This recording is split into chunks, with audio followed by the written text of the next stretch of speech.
Ini di belakang saya adalah warga yang terkena musibah ke bawah banjir Sungai Naon cenah.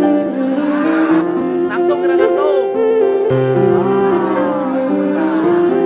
Ya, waktu itu saya berjanji untuk membangunkan rumah, tapi Pak Kadesnya menyiapkan tempatnya ternyata masih lawan longsor. Akhirnya kita akan mengajukan ke PT Nyalindung untuk memberikan ruang tanah yang dikelola oleh pemerintah desa ya, untuk rumah warga yang kehilangan tanahnya akibat longsor dan banjir.